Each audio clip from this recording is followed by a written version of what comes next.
Para comenzar, permítanme contarles dos historias. En mayo del 2023 hubo un accidente aéreo que llamó la atención de gran parte del mundo. Un- una avioneta se estrelló en la selva amazónica de Colombia y 4 niños sobrevivieron.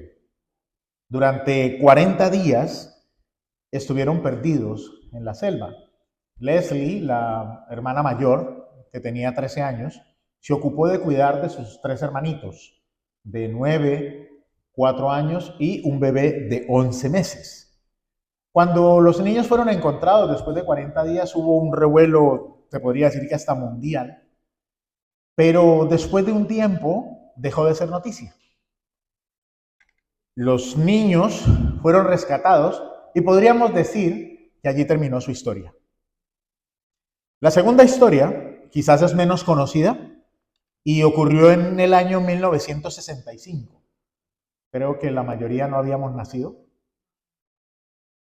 Pero en ese año, 6 adolescentes entre 13 y 16 años robaron un bote en la ciudad de Tonga, que se encuentra en Polinesia. Ellos naufragaron y el naufragio los llevó a una isla deshabitada que se llamaba Ata. Ellos sobrevivieron durante 15 meses en esa isla, comiendo lo que encontraban y bebiendo lo que podían, hasta que fueron rescatados por un capitán australiano llamado Peter Warner, que los encontró por casualidad mientras pescaba en esa área. Lo extraordinario de esta historia no es que los hayan rescatado después de 15 meses, sino lo que viene después del rescate.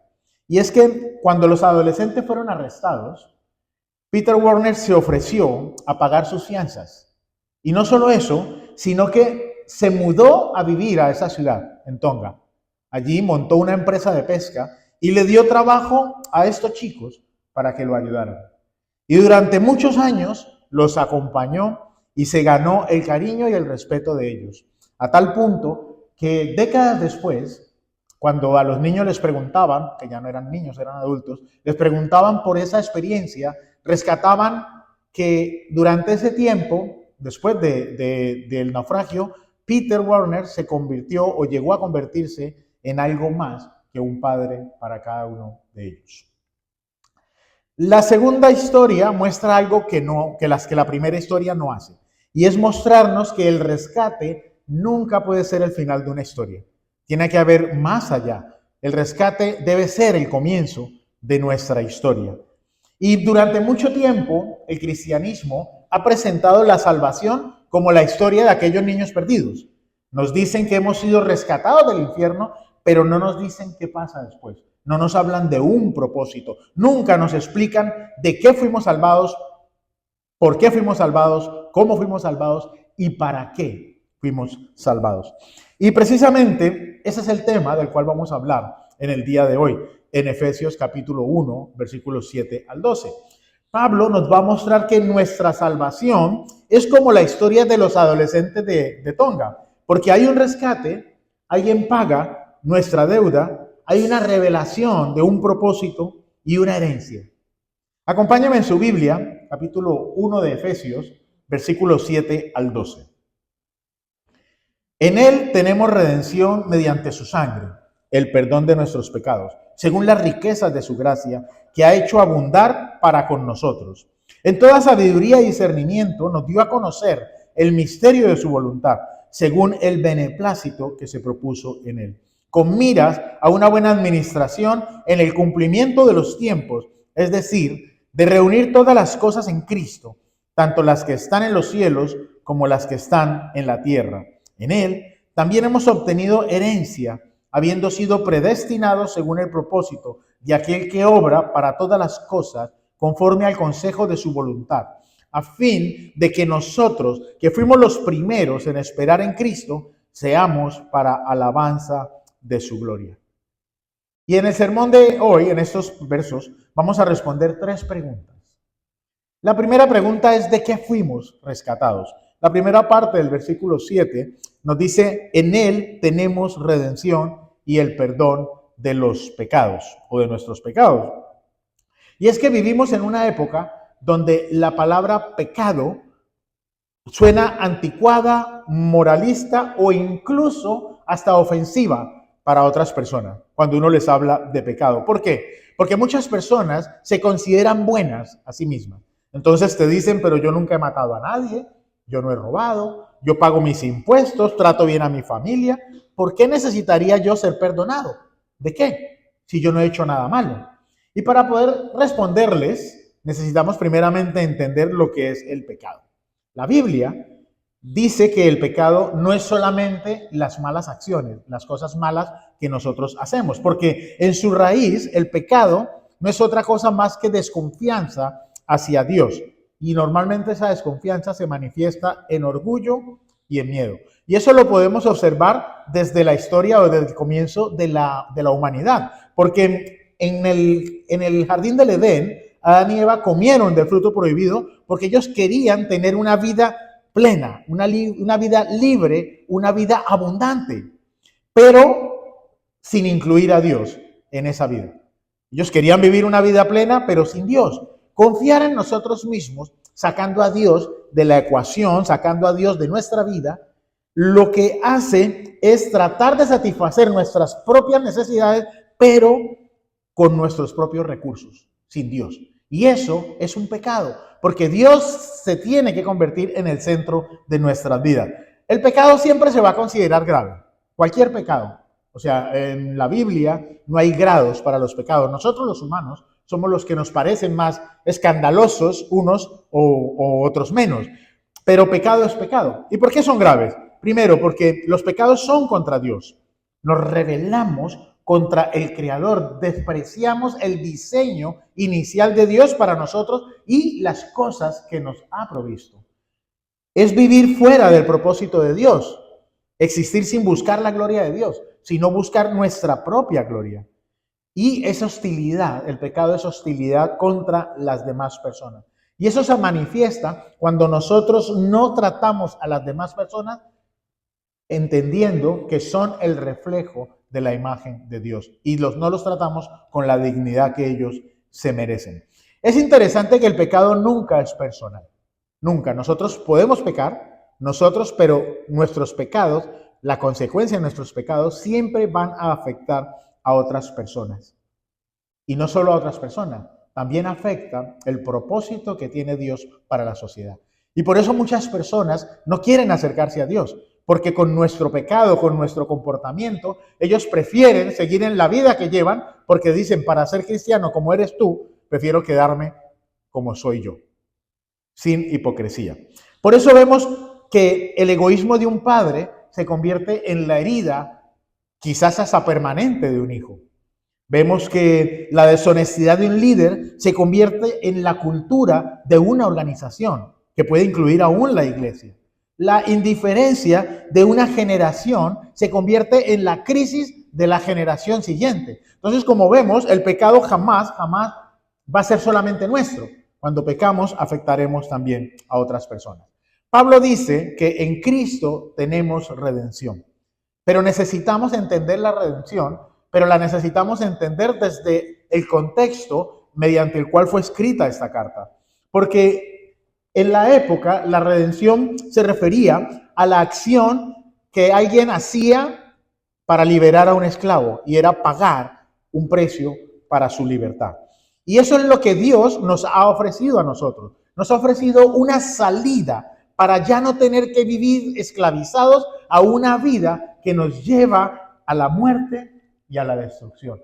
Dios ya nos dio la salida. Pero aparte de ese contexto, hay otro contexto que es muy importante y es el contexto social del pueblo de Israel. Porque en lo más profundo de la sociedad de Israel existía también algo que se llamaba la redención, pero era ejercida por un patriarca que arriesgaba sus bienes y todos sus recursos para salvar o rescatar a un familiar que se encontraba en la pobreza, como el caso de Ruth y Noemí, o que era capturado por un enemigo, como el caso de Lot, o quizás estaba esclavizado por las consecuencias de vivir una vida de espaldas a Dios, como el caso de Gomer. Entonces, como vemos, existía también una contextualización para el patriarcado. Pero ¿qué pasa hoy en día cuando hablamos de patriarcado? Hoy en día esta palabra no está bien vista. ¿Por qué? Porque en el contexto actual vemos a personas que utilizan ese sistema para oprimir y abusar de las mujeres y de las personas más vulnerables. Por eso hablar de patriarcado hoy en día, las personas rechazan esa palabra. Pero el patriarcado bíblico es totalmente opuesto a lo que la sociedad piensa o a lo que la sociedad hace. Porque un patriarca se debe sacrificar por su familia y no la explota. Un patriarca debe amar y redimir o pagar, responder por las demás personas sin necesidad de esperar algo a cambio. Y eso es lo que presenta Pablo en esta carta. Dice que Dios es el patriarca que redime a todos los familiares que estaban perdidos. ¿Qué estaban perdidos? Nos rescató de la esclavitud del pecado, pagando nuestra deuda a través del sacrificio de su Hijo amado. Y esta definición nos conecta con la segunda pregunta. ¿Cómo fuimos rescatados? La segunda parte del versículo 7 y la primera del 8 dice que fue mediante la sangre de Cristo, según las riquezas de su gracia que ha hecho abundar en nosotros. Y esto es lo que los teólogos llaman el corazón del Evangelio. Nuestro rescate no se pagó ni con oro, ni se pagó con plata, ni se pagó con acciones del Banco de Inglaterra, no se pagó tampoco con obras para que nadie se gloríe. Se pagó con lo más valioso que había, y era la sangre del Hijo de Dios. Juan Calvino, el teólogo, dice: el perdón de pecados nunca se obtiene sin que la sangre de Cristo sea el precio. ¿Y por qué la sangre de Cristo era necesaria? Si Dios, con todo su poder, podía quizás haber decretado la salvación y la salvación hubiese sido hecha. La respuesta es muy sencilla, porque la Biblia dice que la paga del pecado es la muerte. Todos merecíamos la muerte. Estábamos destituidos de la gloria y la gracia de Dios. Destituidos por causa de nuestros pecados. Pero la sangre representa la vida, como leemos en Levítico 17:11. Y por eso los sacrificios en el Antiguo Testamento incluían sangre. Necesitaban utilizar sangre. Pero lo que estaba haciendo el pueblo en el Antiguo Testamento era anticipar ese sacrificio que se iba a hacer una vez y para siempre. Por eso cuando Pablo menciona la sangre de Cristo, está haciendo alusión a todo lo que involucra su sacrificio, su encarnación, su sufrimiento, su muerte. O sea, todo, no es solamente el derramamiento de la sangre, es Cristo como propiciación de nuestra salvación. ¿Y todo eso para qué? Para que Cristo en su sacrificio pagara la deuda que nosotros teníamos con Dios. Y de esa manera poder reconciliarlos con el Padre. Nuestra relación con Dios estaba rota, andábamos de espaldas a Él, pero Él puso sus ojos en nosotros, puso personas alrededor de nosotros que nos hablaran del Evangelio y nuestra fe fue activada y entonces nosotros corrimos al Padre. El resultado de esta redención fue el perdón de nuestros pecados. Y la palabra griega que Pablo está utilizando en este contexto significa cancelación o pago total o liberación de una deuda. Y esto, claro, obviamente es muy importante para nosotros. ¿Por qué? Porque nosotros podemos afirmar que lo que Cristo hizo en la cruz del Calvario no fue un aplazamiento del juicio, ni fue tampoco una suspensión de la sentencia. Lo que Cristo hizo en la cruz del Calvario fue la cancelación total de nuestras deudas. Nuestras deudas pasadas fueron canceladas. Y cuando nosotros pecamos hoy en día, nosotros tenemos acceso al Padre para acercarnos en arrepentimiento, sabiendo que nos va a recibir con los brazos abiertos, nos va a perdonar y va a restaurar de nuevo nuestras vidas para ponernos de nuevo a su servicio. Hermanos, eso es una razón poderosa para que nosotros estemos gozosos, para que estemos gozosos. Y Pablo añade que todo eso fue según las riquezas de su gracia que ha hecho abundar para con nosotros. Pablo está diciendo que la gracia de Dios que fluye, no fluye desde una fuente limitada, fluye desde una fuente inagotable que se desborda sobre sus elegidos, que se desborda sobre las personas que Él ha escogido para ser injertados en su familia. Lo que se vierte en ella no se puede contener. Es como un río que se desborda, una copa que se rebosa. Esa es la idea de una bendición que Dios nos da y es tan grande que nosotros no la podemos tomar, no la podemos agarrar en nuestras manos. Esa es la gracia de Dios. Yo no conozco los pecados de todos ustedes, no los conozco y mucho menos los pecados pasados.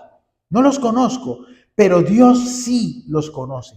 Y por eso podemos vivir nosotros de una vida confiando en el Señor, no tratando de ganarnos el favor de Dios con nuestras acciones, no, sino una vida que nos permite descansar en la realidad de que Cristo ya pagó la deuda que nosotros teníamos con Dios. Nuestro pasado, nuestros errores, nuestras inseguridades no pueden definir nuestro presente, no pueden definir nuestro futuro.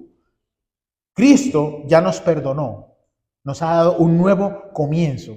Por lo tanto, necesitamos empezar a vivir nuestra vida como lo que somos, hijos de Dios que han sido rescatados por su papá y no hay absolutamente nada que nosotros le debamos. Hermanos, alegren su corazón porque la deuda ha sido cancelada. Tercera pregunta, ¿para qué fuimos rescatados? Y a partir de la segunda parte del capítulo 8 hasta el versículo 12, Pablo nos va a dar la respuesta. En este punto, en esta pregunta, es donde la mayoría de las presentaciones del Evangelio se quedan cortas.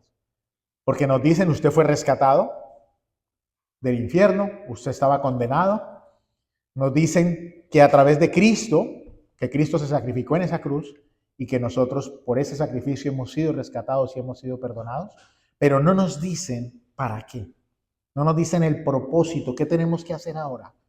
Es como que nos están contando la historia de los niños de la selva de Amazonía. Nos están diciendo que el rescate es el fin de la historia. Pero no, hermanos. Pablo nos habla en este pasaje de 4 propósitos por los cuales fuimos rescatados.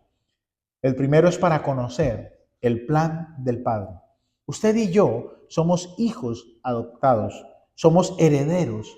Y no solo eso, sino que Dios nos da a conocer sus planes. Pablo dice que en toda sabiduría y discernimiento nos dio a conocer el misterio de su voluntad. ¿De qué misterio habla Pablo? Pablo no está hablando de algo que es confuso o algo que es imposible de entender para nosotros, sino que lo que Pablo está diciendo es que ese misterio es un secreto que estuvo oculto y que ahora ha sido revelado a nosotros, sus hijos. ¿Y dónde ha sido revelado? A través de la palabra de Dios, a través de la vida, la obra, la muerte de nuestro Señor Jesucristo. Y esto Pablo más adelante nos lo va a explicar cuando lleguemos al capítulo 3, porque él va a decir, nosotros los gentiles somos coherederos con Israel. Somos miembros del mismo cuerpo y participantes de la promesa que hay en Cristo Jesús. El segundo propósito es para participar en el proyecto de Dios, con miras a una buena administración en el cumplimiento de los tiempos, es decir, de reunir todas las cosas en Cristo, tanto las que están en los cielos como las que están en la tierra. Y uno de los problemas que tiene la humanidad es que cada cabeza es un mundo. Yo no sé si usted ha escuchado esa expresión. Cada cabeza es un mundo. Y en su egocentrismo, cada persona quiere satisfacer sus propios deseos. Y esos deseos normalmente vienen de nuestras pasiones, del rencor, del odio, del resentimiento o de las heridas. Por eso Pablo dice que es necesario reunir todas las cosas en Cristo. Porque cuando Cristo se convierte en el centro de nuestra vida, entonces cada cosa, cada área ocupa el lugar que le corresponde. Porque esa armonía que originalmente Dios intentó que existiera en el Edén fue destruida por el pecado. Pero ahora, en Cristo, esa armonía es restaurada. Y usted y yo tenemos lo que se dice comúnmente como comunión con el Padre. Estábamos separados de Él, pero ahora tenemos acceso al mismo trono de la gracia del Señor. El proyecto de Dios es que la humanidad le conozca, que la humanidad porque la humanidad espera ansiosamente que nosotros, como hijos de Dios, nos manifestemos. ¿Y cómo nos podemos manifestar? En el trabajo, haciendo la labor que nos toque hacer, cualquiera que sea, para glorificar a Dios. Trabajando con excelencia, trabajando con integridad, entendiendo que para nosotros los creyentes no existe nada secular. Nada secular, ¿por qué? Porque nuestra vida cotidiana jamás se puede separar de nuestra fe. Jamás. Aunque estemos trabajando para una empresa secular, nosotros seguimos siendo cristianos y nuestra vida no se puede separar. En la familia, cuando amamos a nuestros cónyuges incondicionalmente, cuando educamos a nuestros hijos en el temor del Señor, cuando honramos a nuestros padres, entonces nuestro hogar está siendo alineado bajo el señorío de Cristo. Le estamos mostrando a la familia, a las demás personas, que Cristo es el centro. En las relaciones interpersonales, cuando nosotros queremos extender el reino de Cristo a las demás personas, debemos tratar a todas las personas con dignidad. Tenemos que manifestar, exteriorizar el amor de Dios a esas personas. Tenemos que buscar la reconciliación en lugar de buscar la venganza. Debemos perdonar a todas las personas en la misma medida que nosotros hemos sido perdonados. Y entonces las personas conocerán que hay un Dios verdadero que vive y reina a través de nosotros y que es evidenciado a través de nuestras acciones. En la iglesia, glorificar a Dios en la iglesia es usar nuestros dones, nuestros talentos para la edificación del cuerpo de Cristo y para glorificar su santo nombre. Es venir a la iglesia para servir a las demás personas, pero hacerlo de una manera desinteresada, manteniendo siempre el espíritu de la paz en medio de nosotros, el vínculo de la paz, porque de esa manera nos vamos a convertir en una comunidad que estamos anticipando que todas las cosas van a ser reunificadas en Cristo Jesús. Y por último, en la sociedad. Hermanos, tenemos que ser sal y tenemos que ser luz en medio del lugar donde nosotros nos encontramos. Trabajar siempre por la justicia, defendiendo y ayudando a los más vulnerables. Como podemos ver, el proyecto de Dios no es sacarnos del mundo, sino usarnos dentro del mundo. Y con respecto a esto, el teólogo Tom Wright escribe lo siguiente: Efesios no nos enseña cómo escapar del mundo, sino cómo vivir cuando el cielo y la tierra se encuentran. Otro propósito, el tercero, es para recibir una herencia. En el versículo 11, Pablo dice: en él también hemos obtenido herencia, habiendo sido predestinados según el propósito de aquel que obra todas las cosas conforme al consejo de su voluntad. ¿De qué herencia habla Pablo? Nuestra herencia es el reino de Dios y todas las cosas que en él hay.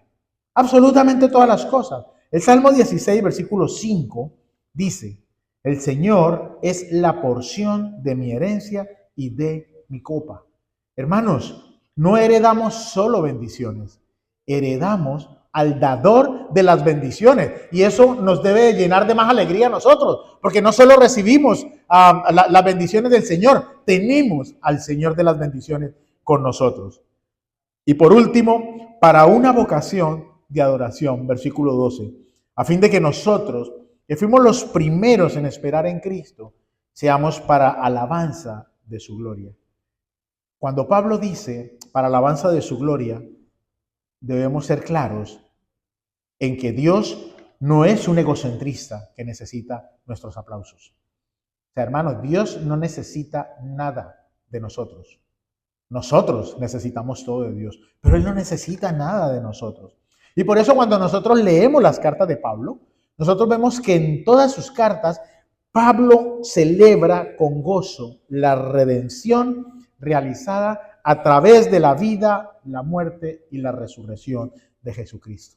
Y ese conocimiento de que hemos sido redimidos, que Cristo ya pagó nuestras deudas, debe llenar nuestro corazón de tal gozo que nuestra respuesta natural es exaltar, aplaudir y alabar a Dios por el resto de la vida que nos quede en este lugar, porque ya eso lo haremos en la eternidad. Pero por el resto de la vida que estemos en este lugar, el saber que Dios envía a su Hijo a morir en una cruz por amor de nosotros, para el perdón de nuestros pecados, nos debe llevar, motivar a exteriorizar nuestra vida en una alabanza permanente a nuestro Dios. Yo no sé cómo es su vida, hermano. Yo no sé cómo es su vida, pero yo cada día que puedo abrir mis ojos, me gozo en el Señor. Y le doy las gracias por un día más de vida, por permitirme contemplar su creación. Y todo lo que yo hago, intento que glorifique al Señor. Para concluir, por un lado, aquellos niños del Amazonas fueron rescatados, pero su historia nos deja con preguntas. ¿Dónde están esos niños ahora? ¿Qué pasó con ellos después de 3 años?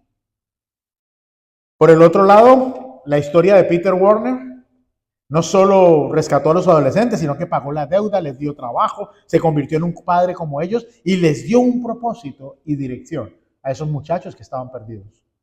Y podríamos pensar que esa es la mejor historia, pero estamos equivocados, hermanos. Hay una historia que es mucho mejor y que nos involucra a nosotros. Lo involucra a usted, me involucra a mí. Nosotros estábamos perdidos. Pero un día Dios nos rescató de la esclavitud del pecado.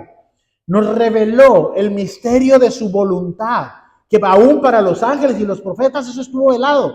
Pero ahora en su palabra Dios lo reveló. Nos invitó a participar en su proyecto para la tierra. Nosotros somos embajadores de Cristo aquí y somos personas, participantes activos de la obra de Dios que está haciendo en la tierra. Nos ha dado una herencia asegurada. No es una herencia corruptible, hermanos. Es una herencia que no hay absolutamente nada ni nadie que nos lo pueda quitar.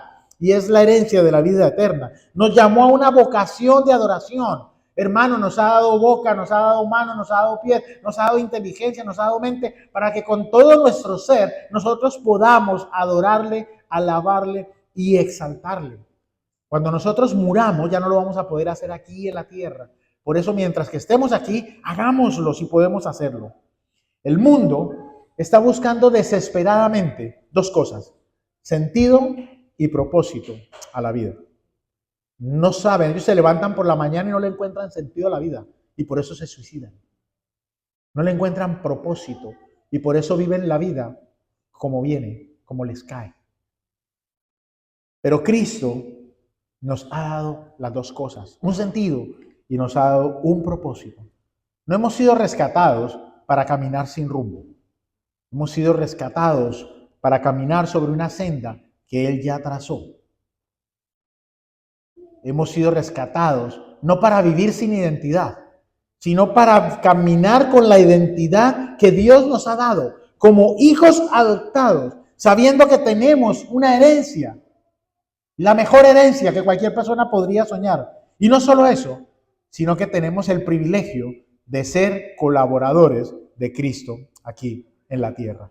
Porque no nos representamos a nosotros mismos, representamos a Cristo. Y las personas que nos ven tienen que reconocer, tienen que ver a Cristo en nosotros. Que el carácter de Cristo está siendo formado en cada uno de nosotros. Hermanos, esta es la palabra del Señor. Hemos sido redimidos por el Hijo con un propósito. Así que yo los invito a que vivamos, hermanos, en esa realidad. Somos hijos de Dios, tenemos propósito, tenemos una meta y en Él la vamos a alcanzar siempre y cuando perseveremos. Vamos a orar.